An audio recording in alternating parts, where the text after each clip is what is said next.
저는 이상규 당선자님께 질문 드리겠습니다. 예, 이상규 의원 당선자께요. 네. 네. 지금 뭐 부정, 부실 이런 선거 얘기하고 계신데 여기랑은 좀 약간 맞지 않은 얘기일 수도 있는데요. 이 부분은 제가 좀 확실히 하고 갈 부분이 있는 것 같아서 질문 드리겠습니다.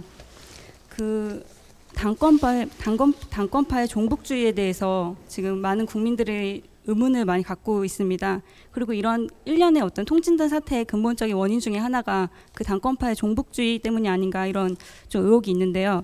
그 북한 인권이나 3대 세습, 북핵과 같은 이런 주요 사안에 대해서 이상규 당선자님의 정확한 입장, 그 뭐 종북보다 종미가 문제다 이런 식의 말돌리기가 아닌 정확한 입장 표명해 주셨으면 감사하겠습니다. 네, 이 의원님. 예.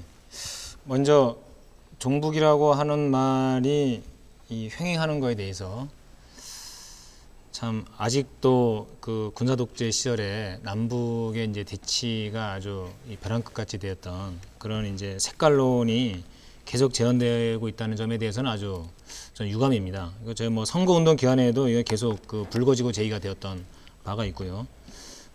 사실 여전히 남아 있는 사상 검증 그리고 양심의 자유를 옥죄어 가고 있는 것이기 때문에 저는 그러니까 이런 어떤 그 형태의 질문과 그러한 그 어떤 프레임 이 자체가 상당히 문제가 있는 거라고 생각합니다. 이게 첫 번째고요. 그다음에 두 번째는 저도 한 번 평양을 방북할 그런 기회가 있었는데 가서 본 저의 느낌은 그랬습니다.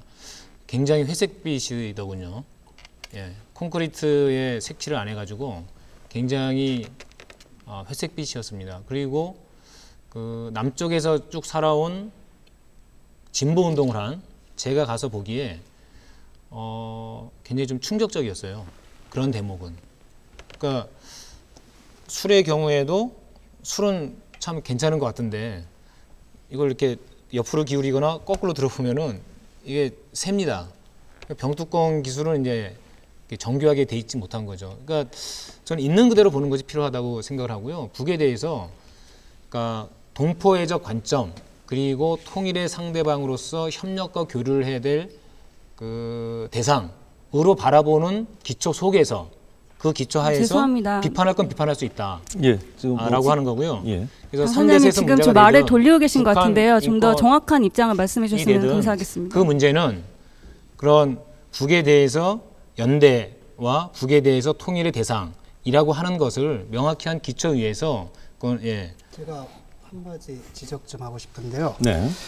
한 사람에게 대해서 당신 주사파냐 이렇게 묻는 건 신뢰입니다. 우리는 양심의 자유가 있어요. 하지만 의원이라면은 자기를 대변하는 게 아니라 유권자를 대변해야 돼요.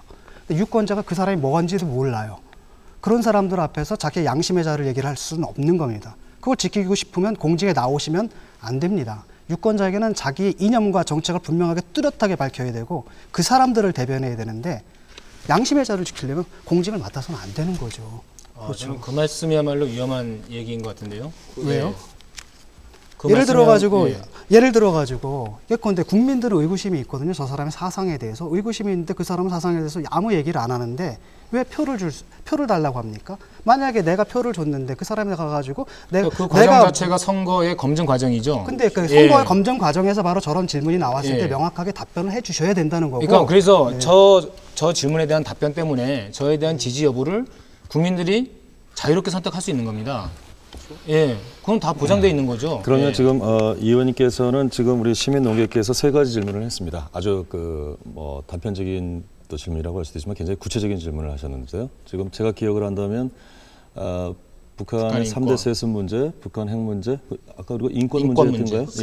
이 세 가지를 지적하셨는데 또 진 교수님 입장에서는 그 공당의 의원이시고 개개인이 헌법기관이시니까 그 본인의 어떤 대북 안보관에서는 국민들이 알 권리가 있다라는 그런 주장을 하셨습니다.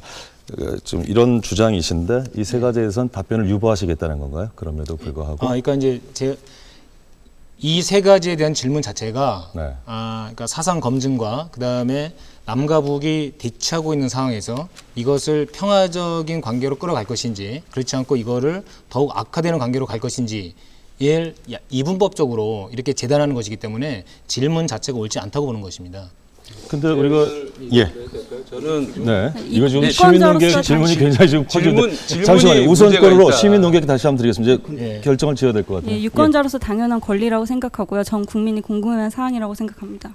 지역구 의원이기 때문에 지역 유권자들 선택을 받았을 거라고 생각하고요. 또 하나는 오늘 토론이 물론 네. 그것과 아주 무관하지는 않겠습니다만은 특정 패널에 그 무슨 어떤 것들을 묻거나 이럴 지금 시간이 그건 있는 사회자가 건지. 판단할 문제고요. 알겠습니다. 저는 굉장히 예. 궁금할 거라고는 생각합니다. 예, 예, 저는- 지금 사회적 분위기로 보면 예, 예. 왜냐하면은 저는 주체 사상을 가진 분들 자기 발언 다 할 수 있어야 된다. 그거 잡아가두는 건 후진 미개 사회다라고 생각합니다. 그래서 국가보안법 폐지된다는 건 기본적으로 생각을 하고 있는데, 근데 우리 진보 진영이 그 문제에 대해서는 끊임없이 질문을 받을 거다라는 건 다 아시잖아요.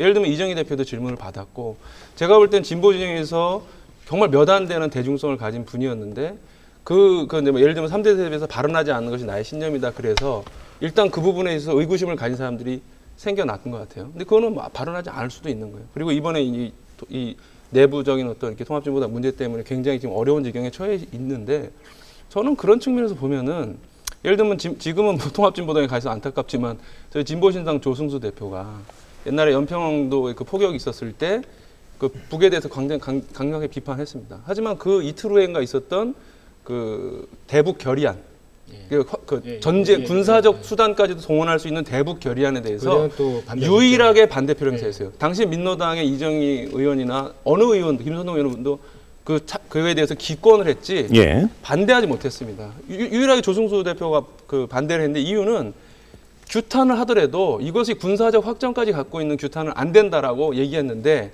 어느 누구도 조승수에 대해서 저 사람이 무비판적으로 북한을 옹호하는 사람이다라고 안 했지 않습니까? 그것은 평소에 할 말을 하는 그런 애정을 가진 비판자이기 때문에 그런 그런 비난을 받지 않을 수 있었다. 근데 우리 진보 진영이 그런 정도의 스탠스를 취하는 게 옳지 않느냐. 그러니까 아까 그 이상규 당선자님 말씀 좋았어요. 그러니까 동포애와 그다음에 통일의 상대방으로서 존중하면서 하지만 할 말은 하는 애정을 가진 그 친구. 이것이 우리가 택할 그 위치가 아닌가. 이거 한번 토론을 앞으로 많이 했으면 좋겠어요. 구체적인 현안에 대해서는 충분히 토론하고 그다음에 거기에 따른 입장을 결정할 수 있죠. 그리고 향후에 의정 활동을 하면서 계속 그런 과정은 계속 되리라고 생각하거든요. 그리고 각각의 현안마다 저는 입장을 다 발표할 겁니다. 예. 그러나 어찌됐건 지금 그 시민농객이 주신 3가지 질문에 대해서는 답변을 유보하는 것으로 봐야 되겠군요. 예. 알겠습니다. 시민농객 일단 답변을 유보하시겠다는 게 기본 입장이시니까 더 진행은 좀 곤란할 것 같습니다. 다음 시민농객의